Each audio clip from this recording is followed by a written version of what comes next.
Max news Telangana. ప్రస్తుతం మనతో పాటు ఉన్నారు శ్రవణ్ కుమార్ వీర్లపాటి గారు. సో ఈయన అడిగి తెలుసుకునే ప్రయత్నం చేద్దాం, అంటే కొన్ని వాటి మీద అనాలిసిస్ చేసే ప్రయత్నం చేద్దాం. ఈ మధ్య కాలంలో ఇటు కేసీఆర్ ప్రెస్ మీట్ తర్వాత మన సీఎం రేవంత్ రెడ్డి గారు శివాలెత్తి మరి నోటుకొచ్చినట్టు ఇష్టానుసారంగా మాజీ ముఖ్యమంత్రి మీద, అలాగే బీఆర్ఎస్ పార్టీ ప్రెసిడెంట్ కేటీఆర్ మీద కూడా నోటుకొచ్చినట్టల్లా మాట్లాడడం కూడా జరిగింది. ఒకసారి అంటే ఎందుకు ఆయన అంత ఫ్రస్ట్రేట్ అవుతున్నారు, ఫ్రస్ట్రేట్ అవ్వడానికి గల కారణాలు ఏంటో ఒక్కసారి మనం అనాలిసిస్ చేసే ప్రయత్నం చేద్దాం. నమస్తే అండి.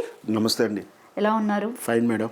రైట్. సో మీరు ఆల్రెడీ మొన్న రీసెంట్గా కేసీఆర్ 2 సంవత్సరాల తర్వాత అంటే ఆయన బయటకు వచ్చి మాట్లాడడం జరిగింది.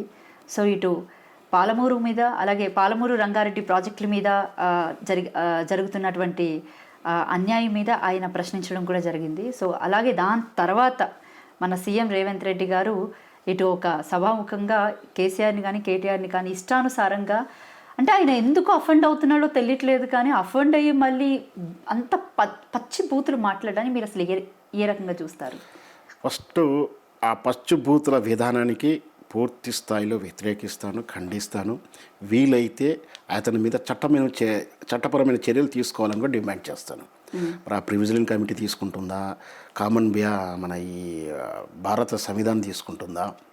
ఎందుకు ఆ బూతులు మాట్లాడుతున్నాడు, అంత ప్రెస్టేషన్ ఎందుకో. కానీ అంటే అక్కడ ఏంటంటే ఈ తరహా మెంటాలిటీ ఇట్లాంటివి ఉన్నవాళ్ళు కోపము అలా అనుకునేది కాకపోతే సైకోకులా బిహేవ్ చేయడాలు ఉంటాయి, కొంతమంది చూస్తుంటాం.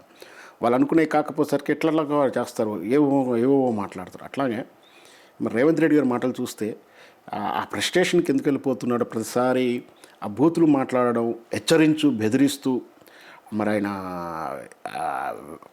ఈ రాష్ట్ర ముఖ్యమంత్రి ఒక బాధ్యత గల పదవులు ఉన్న విషయం కూడా మర్చిపోతున్నాడా? ఎందుకంటే నువ్వు ఏదైనా కావచ్చు, నీకు చదువుకున్నవాడు కావచ్చు, చదువు లేని కాకపోవచ్చు, నీకు ఇష్టం ఉండవచ్చు, ఇష్టం లేకపోయినా ఒక బాధ్యతమైన పదవులు ఉన్నప్పుడు ఆ పదవికి వన్నె తేవాలి. పదవి ఏం నిర్దేశిస్తుందో ఆ నిర్దేశనం లోపడి మాట్లాడాలి.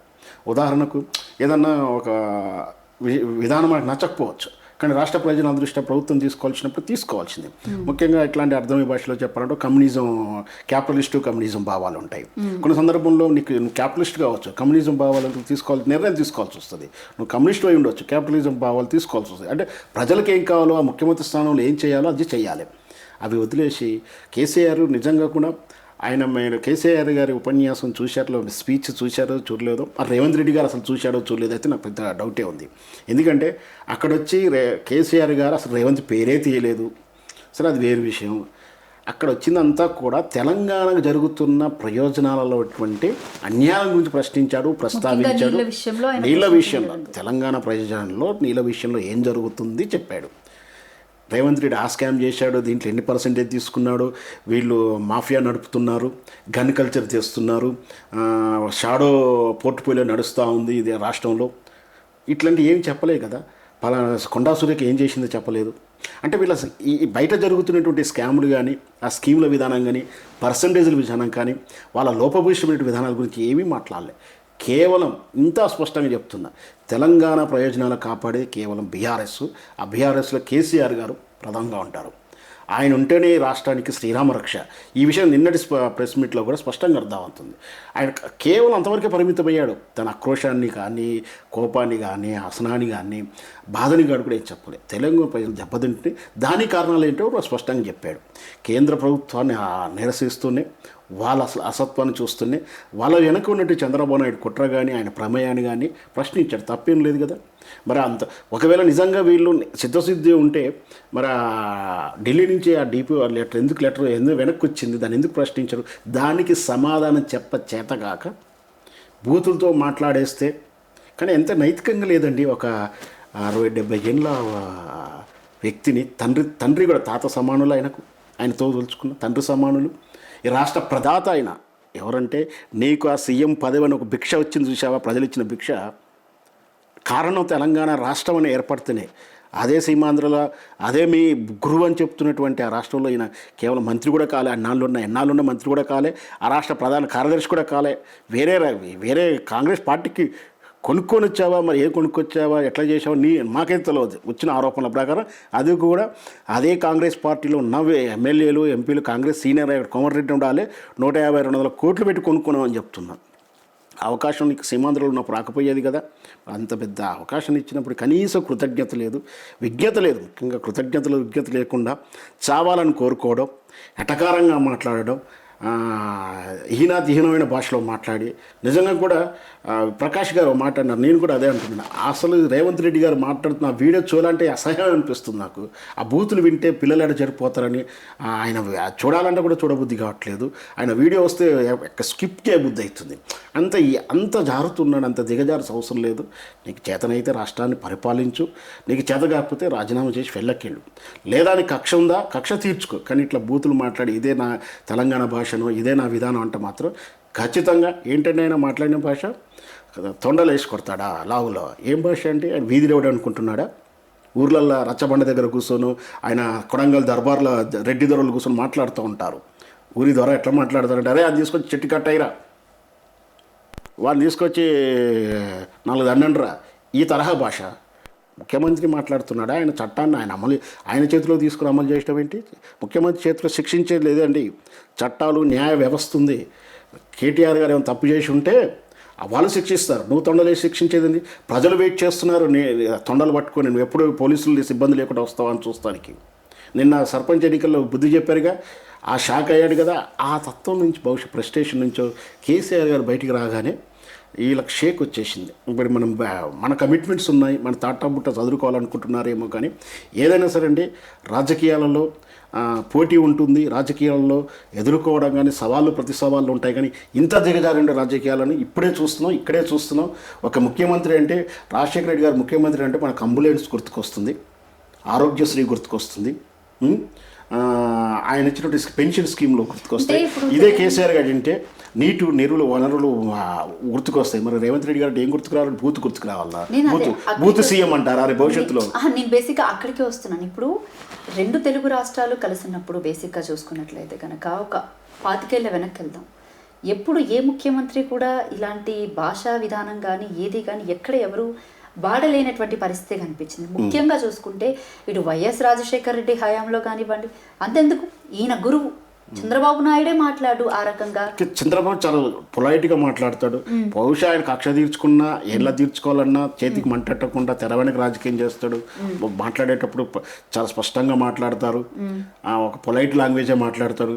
కేసీఆర్ గారు మాట్లాడతారు. కేసీఆర్ గారు కోడ్ చేస్తారు. అంటే విషయం వచ్చినప్పుడు, సందర్భం వచ్చినప్పుడు మాట్లాడేటప్పుడు తిట్టాల్సిన సమయంలోనే ఆ భాషలోనూ ఒక 14 పదాలతో అంటాడు. అంటే అక్కడ కోపాన్ని ప్రదర్శించేటప్పుడు వాళ్ళ మీద వ్యతిరేకత ఎట్లుందని చెప్పడానికి, అంటే సంబోధన సందర్భంలో మా తప్పించి అంటాడు. కానీ దేనికి పడతాన్ని నేను కొడతాను, లాగలేసి కొట్టాలనుకున్నా, కీసి తొక్కుదాం అనుకున్నా, నాకు పదవి రాగానే కక్షలు తీర్చుకుందాం అనుకున్నా, పదవులు తీసుకుని నీకు ఇచ్చింది ఏమిటికి?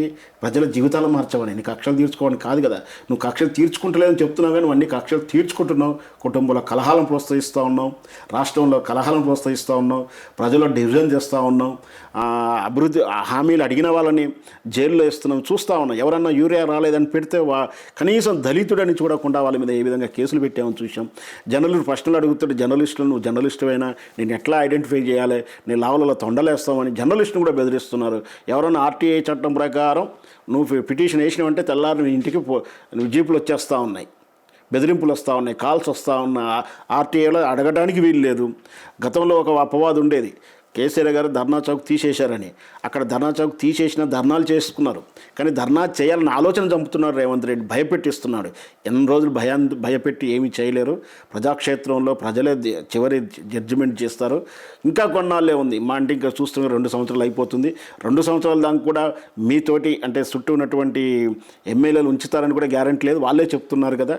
సరే మరి ఆ తొందరపాటు చర్యలో ఏం జరుగుతున్నాం. కానీ కేటీఆర్ గారు కానీ ఆ తల్లి గారిని సంబోధిస్తున్నటువంటి హీనంగా మాట్లాడే విధాన్ని కనీసం 2వ రోజు అయినా కనీసం నేను తొందరపడి అన్నాను లేదా పొరపాటు అన్నాను, నా ఇంటెన్షన్ అది కాదు. సంజాయిషి వాళ్ళు కానీ వాళ్ళ పార్టీ తరఫున గాంచి కేవలం క్యాబినెట్ నుంచి రాకుండా కనీసం ఆ పార్టీ కార్యవర్గం నుంచి కూడా రావట్లేదు. చూసారా, అది చాలా విచారించాల్సిన విషయం. రైట్. ఇంకా మరొక విషయానికి వస్తే కనుక యాసంగి పంట గురించి అందరికీ తెలిసిందే, సాగు చేస్తూ ఉంటారు. అంటే ఇక్కడ చూసుకుంటే రైతు భరోసా ఒక 3 ఇది బేసిక్గా ఎలా ఇవ్వాల్సింది రైతు భరోసా గురించి ఒకసారి బ్రీఫ్గా ఏమైనా ఎక్స్ప్లెయిన్ చేస్తారా? ఇప్పుడు దార్శనికుడు అండి మనకు ఉన్నటువంటి చరిత్రలో మనం చెప్పుకునేటప్పుడు ఒక దార్శనికుడు పదం వినగానే ఫస్ట్ బాబాసాహెబ్ అంబేద్కర్. ఆ తర్వాత నిజంగా చెప్పాలంటే దార్శనికుడు అంటే కేసీఆర్ గారే. ఎందుకంటే ఒక రైతు గురించి ముందు దీని రైతు బంధు గురించి చెప్పడానికి ముందు కేసీఆర్ కిట్ గురించి ఒక ప్రస్తావన చేస్తాను. కేసీఆర్ అంటే ఒక స్త్రీ గర్భిణి కన్ఫామ్ అయిన కానించి డెలివరీ అయి 3వ నెల వరకు ఇంటికి వెళ్ళే ఎక్కువ తల్లిగారింటికి వెళ్తారు. అంటే డే 1 నుంచి డే ఎండ్ వరకు కేసీఆర్ దే బాధ్యత. దట్ మీన్స్ స్కీమ్ది బాధ్యత. అంటే అంగడి వాళ్ళు చూసుకో, ప్రభుత్వం బాధ్యత. అన్ని రకాలైన వైద్య పరీక్షలు చర్యలు తీసుకుని డెలివరీ అయిన తర్వాత కూడా డెలివరీకి ఆపరేషన్లు అయిన ఖర్చు పెట్టి ఇంటికి, అంటే అక్కడ హాస్పిటల్ బిల్ వరకే కదండి, ఇన్నాళ్ళు ఆరోగ్యశ్రీ కానీ ఎక్కడ ఇచ్చినా అంతవరకే ఉండేది. కానీ ఇంటికి వెళ్ళిన తర్వాత కంటే ఆ బేబీకి 3 నెలల సంరక్షణ కోసం కిట్ ఇస్తున్నారు. ఇస్తున్నప్పుడు కూడా బ్రాండెడ్, అంటే బేబీ జాన్సన్ సబ్బు అక్కడ ఎందుకు ఇచ్చారు అంటే, అక్కడ ఎందుకు చెప్తున్నారు, ఇక్కడ కంపెనీ బ్రాండ్ కదండి. ప్రతి వాళ్ళు ఏమనుకుంటారు, పేదవాళ్ళకే కదా మనం ఇచ్చేది. మనం మామూలుగా ఏమనుకుంటాం, బెంజ్ కార్లో తిరగాలనుకుంటాం. ఏ కార్ అయినా అవసరం లేదు, బ్రాండ్ అనేది మా పిల్లలకు కూడా బ్రాండ్ వాడామని ఒక ఫీల్ ఉండాలంటే ఆ జాన్సన్ వాడితే ఆ చిన్న పాపలు, ఆ పేదవాళ్ళు, గుడిసె వాళ్ళు మేము కూడా కంపెనీ బ్రాండెడ్ వాడామనుకో, ఆ కళ్ళల్లో మెరుపు ఆనందం ఉండాలి అని చెప్పి అంత లోపలికి ఆలోచించి ఆ స్కీమ్ అంతా నిర్మాణం చేశాడు. నేను చెప్పేదంటే ఎంత దూరం వీళ్ళు ఆలోచించారో చూడండి. అట్లాగే ఒక రైతు, మన తెలంగాణ అంటే తెలంగాణలో ఒకనాడు నిధులు లేవు, కరెంటు లేదు, వ్యవసాయం చేయాలంటే ప్రోత్సాహం లేదు. ముఖ్యంగా ఏంటంటే ఉదాహరణకు మనం ఒక నెల రోజులు మన ఆఫీస్కి వస్తున్నాం, మనం బస్ పాస్ తీసుకున్నాం, పెట్రోల్ పోసుకున్నాం, ఒక నెల వస్తేనే ఫస్ట్ తారీఖున శాలరీ వస్తుంది. నెలకు మనం ఎంతో అంత ఖర్చు పెడితేనే వస్తుంది. రైతుకు వ్యవసాయం విత్తనాలు ఆ పోటీ చేయాలంటే ఆయన పెట్టుబడి లేదు. పెట్టుబడి లేని ఆయన వ్యవసాయం చేయడం, వ్యవసాయాన్ని లాభంగా మార్చుకోలేకపోతున్నాడు. ఒకవేళ చేయాలంటే తాను వెళ్ళి తాకట్టు పడుతున్నాడు. అంటే ఎవరో దగ్గర వడ్డీ తీసుకోవడం లేదా అప్పు తీసుకోవడం. అప్పు తీసుకునే కండిషన్లు ఏంటి, రేపు వచ్చే పంట ఆయనకే ఇవ్వాలి, ఏ ధరకు ఇవ్వాలి, ఆడ అడిగిన ధరకు ఇవ్వాలి. అంటే ఏ విధంగా నష్టపోతున్నాడు. కాబట్టి ఈ విధానాన్ని నిన్నాలోచించి రైతే రారాజు కావాలని కోరుకొని రైతు ఎప్పుడైతే వ్యవసాయం చేస్తున్నాడో వ్యవసాయానికి పెట్టుబడి సహాయం చేశాడు. ఇక పెట్టుబడి సహాయం అంటే తను ముందు ఆ కలుపు తీసుకోవడం, దుక్కిన తర్వాత విత్తనం వేయడం, దానికి ఆ ప్రాథమిక ఎరువు కోసం ఎంత కావాలో, ఎకరాకి ఎంత పడుతుందో చూసి అంత వేసాడు. అక్కడ జరిగిన చిన్న పొరపాటు ఏంటంటే, వ్యవసాయ పట్టాదారులు పుస్తకాలు ఉన్నటువంటి వాళ్ళకి మాత్రమే రైతు సహాయం ఇచ్చాడు. వీళ్ళందరూ విమర్శిస్తారు, రాయికి ఇచ్చాడు, రప్పకి ఇచ్చాడు, రియల్ ఎస్టేట్కి ఇచ్చాడట. రియల్ ఎస్టేట్ చేసింది దొంగచాటుకు నువ్వు చేసి ఉండొచ్చు దాన్ని, కానీ పుస్తకం ప్రకారం, పాస్బుక్ ప్రకారం రైతు పట్టాలకే ఇచ్చాడు. రియల్ ఎస్టేట్కి ఇవ్వలే, వెంచర్లకు ఇవ్వలే, ఇంకోటి ఇండస్ట్రియల్ ఏరియాలకు ఇలా కేవలం ఎవరైతే రైతు వ్యవసాయ భూమిగా రికార్డులు ఉందో వాళ్ళకి మాత్రమే ఇచ్చారు. రైతుకు సహాయం చేయడానికి ఇచ్చారు. నీ రైతు సహాయాన్ని నువ్వు 4,000 నుంచి 6,000 చేస్తాను, నీకు పంట ఇంటికి వచ్చి తీసుకుంటాను, దానికి 200 పెంచిస్తామని చేసి ఏం చేశారంటే, ఇప్పుడు నాకు తెలిసి 2 years దాటిందంటే 3 పంటలు తీసుకున్నా, మొన్న 6 పంటలకు మోసమే జరిగింది కదా. ఒక్క పంటకు 2 పంటలకు ఇచ్చాడు. లేదు 2 పంటలు తీసుకున్నా 2 పంటలకి ఇచ్చాడు. అంటే 2 సంవత్సరాలు నువ్వు మోసం చేసింది ఉంది రైతుని. ఆ రోజు ఏం చేసాం, కల్లాల దగ్గరికి వెళ్ళి పోయి కొని వాళ్ళకి ఎమ్మటే డబ్బులు కమిషన్ వదారి మోసం లేకుండా డైరెక్ట్ వాళ్ళ అకౌంట్లో డబ్బులు వేసే సిస్టమ్ తీసుకొచ్చాం. ఇది అంటే రైతు సహాయం మోసం చేశాడు, చేత కాలేదు. ఎరువు పంట కొనడం చేత, చివరికి ఎరువు అండి నిజంగా రేవంత్ రెడ్డికి ఎంత అసమర్థత కనపడుతుందంటే, ఎరువులు మన రాష్ట్రానికి సరిపడే ఎన్ని కావాలి, ఎలా తీసుకురావాలి, ఎలా ఇవ్వాలి, ఇదంతా ఆల్రెడీ స్ట్రీమ్ లైన్ ఉన్నదిగా, రెడీమేడ్గా. రేవంత్ రెడ్డి గారు కానీ ఆయన టీం కానీ కొత్త బ్రెయిన్ పెట్టి ఆలోచించాల్సిన అవసరం లేదు. అంటే ఆల్రెడీ గత 5 సంవత్సరాలు 8 సంవత్సరాలు సిస్టమేటిక్గా రైతులకు యూరియాని ఏ బాధ లేకుండా ఇచ్చినటువంటి సిస్టాన్ని అమలు చేయాలని చేతగాని తత్వం కనపడతా ఉంది. పైగా దాన్ని అంటే ఆ ఫెయిల్యూర్స్ కనిపించుకొని కొత్త నాటకం తీశారు. అదేదో యాప్ అంటున్నారు. యాప్ గురించి మన కేటీఆర్ గారు స్పష్టంగా చెప్పారు. అవును అసలు ఇప్పుడు చాలా మందికి బేసిక్గా స్మార్ట్ ఫోన్ ఉండదు. సో యాప్స్ త్రూ అసలు ఎలాగ యూరియా అనేది బుక్ చేసుకోవాలి, అదే ఆ చేతగాంతనాన్ని దాచుకోవడం కోసం అంతే. మళ్ళీ అవే యాప్లు కూడా వాళ్ళే క్రియేట్ చేసుకుని, వాళ్ళే డౌన్లోడ్ చేసుకుని, వాళ్ళే అమ్ముకుంటారు. చూశాంగా మిర్యాలగూడెంలో ఏం జరిగిందో, చాలా దిక్కులు ఏం జరిగిందో. పైగా దాంట్లో ఎంత లోపభూష్టం అంటే, ఆ రైతు వెళ్ళి లైన్లో నిలబడాలంటే వాస్తవానికి వ్యవసాయదారుల్లో అంటే 70% వ్యవసాయదారులు ఉంటే, ఆ 70% వ్యవసాయదారులు అబోవ్ 50% ఎక్కువ కౌలు రైతులు ఎక్కువ ఉంటారు. కౌలు రైతులు అంటే ఆ యజమాని పేరు మీద ఉంటే, యజమాని వచ్చి లైన్లో నిలబడితే కానీ యూరియా ఇవ్వాలి. ఆ యజమాని అంటప్పుడు బహుశా ప్రతి ఒక్కరికి గవర్నమెంట్ టీచర్ చేస్తున్నా, ప్రైవేట్ టీచర్ చేస్తున్నా, హైదరాబాద్లో జాబ్ చేస్తున్న ఊర్లో ఉన్న వ్యవసాయాన్ని కౌలుదారునికి ఇస్తారు. సరే ఎవరికి వాళ్ళకి ఇచ్చారు, తక్కువ ధరకు ఎక్కువ ధరకు ఇస్తే మరి వాడు యూరియా ఇస్తున్నప్పుడు ఈ భూమి ఓనర్ పోయి అక్కడ లైన్లో నిలబడాలా? ఎన్నిసార్లు పోతాడు, ఎన్ని రోజులు పోతాడు? ఎన్నిసార్లు పోవాలి, క్రాఫ్ట్కి పోవాలి. అట్లా అది అసలు ఆ సిస్టమ్ ఎక్కడ రాంగ్. అసలు ఉన్న సిస్టాన్ని అమలు చేసే చేతగానప్పుడు దాన్ని దాచుకోవడానికి దాన్ని అంటాడు పనిలేని మేము మీడియా వాళ్ళు క్రియేట్ చేస్తున్నారు, మీడియా ప్రశ్న అడిగితే వాళ్ళ మీద లేని ఊహించుకుంటున్నారు. ఎంత అసమర్థమైనటువంటి వాక్య అది.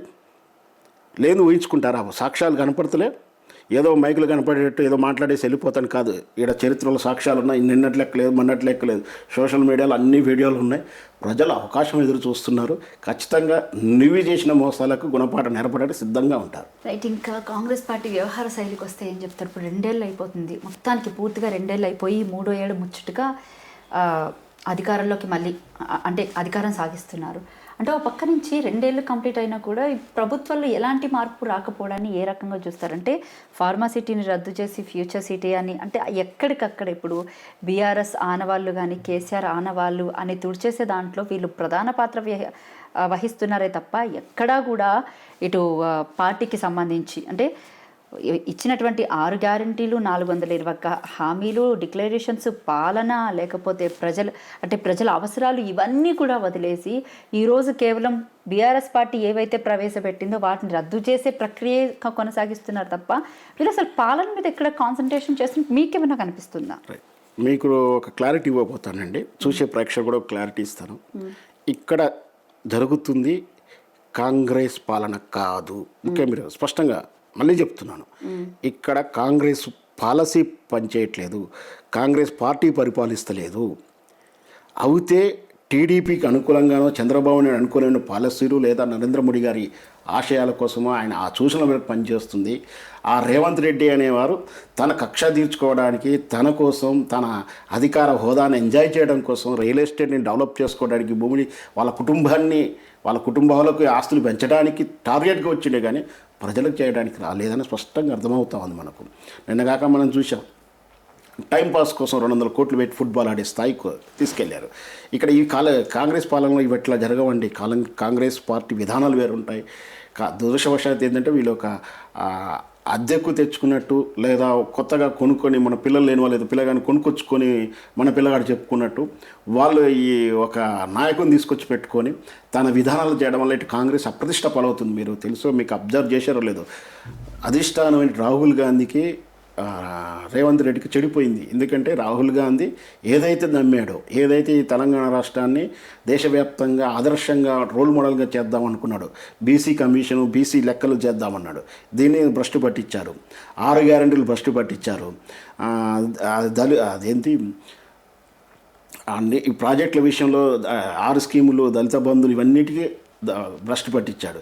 సో మరి రాహుల్ గాంధీ ఏదైతే ఆశయం కొరకు ఈ పథకాలు తయారు చేశాడో ఈ విషయాన్ని అంతా కూడా దేశవ్యాప్తంగా నరేంద్ర మోడీకి మాన్యం తట్టుకొని నిలబడాలంటే తెలంగాణ అభివృద్ధిని చూపించి చేద్దామనుకుంటే రాహుల్ గాంధీ ఆశలన్నీ అడియాసలు చేసేసి ఇతను కేవలం వాళ్ళ మిత్రులైనట్టు, వాళ్ళ గురువు అయినట్టు చంద్రబాబునికి అనుకూలంగా అదే మీరు DT ప్రయోజనాలు దొబ్బిపోతూ ఉంటా కూడా సైలెంట్గా ఉండడం, ఆడ నరేంద్ర మోడీ గారు ఎక్కడ సంతకం పెట్టమంటే అక్కడ పెడతానికి సిద్ధం కావడం. ఎందుకంటే మూసీ ప్రాజెక్ట్ ఆయనకు ఒప్పచెప్పేలాంటి పథకం జరుగుతుంది, ప్రయత్నాలు జరిగాయి. మళ్ళీ అదే విధానం అయితే తెలుస్తూ ఉంది.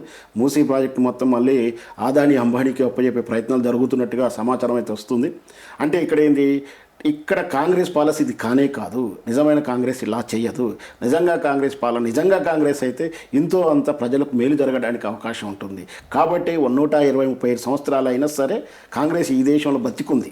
నరేంద్ర మోడీని తట్టుకొనైనా నిలబడింది. ఇక్కడ కాంగ్రెస్ పరిపాలిస్తలేదు, కాంగ్రెస్ విధానం కాదు. కాంగ్రెస్ బొందబెట్టిపోతున్నాడు. మరొక 30-40 ఏళ్ళు కాంగ్రెస్ బతకకుండా చేస్తున్నాడు. రేవంత్ రెడ్డి కాంగ్రెస్ పార్టీని చంపుతున్నారు కానీ కాంగ్రెస్ పార్టీ జయించడానికో కాంగ్రెస్ ప్రెసిడెంట్ లాభం చేకూరిస్తే ప్రవర్తిస్తలేడు ఈయన. Thank you sir, thank you so much. మీ విలువైన సమయాన్ని మాకు కేటాయించినందుకు. ఇది అనలిస్ట్ శ్రవణ్ కుమార్ గారితో ప్రత్యేక ఇంటర్వ్యూ. మరొక ఇంటర్వ్యూతో మళ్ళీ కలుద్దాం. Thank you.